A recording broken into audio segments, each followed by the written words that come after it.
আজকের এই ঐতিহাসিক শহীদ আবু সাঈদের রক্তে রঞ্জিত ময়দানে উপস্থিত সম্মানিত ডাকসুর ভিপি আমার বড় ভাই আবু সাদিক কায়েম, অন্যান্য ছাত্র সংসদের উপস্থিত নেতৃবৃন্দ, এখানকার নমিনি বৃন্দ, আমার সামনে উপবিষ্ট জনতা বৃন্দ, সবাইকে নবীর শেখানো সম্ভাষণে সালাম জানাচ্ছি।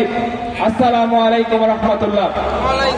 সম্মানিত উপস্থিতি বৃন্দ, আপনারা জানেন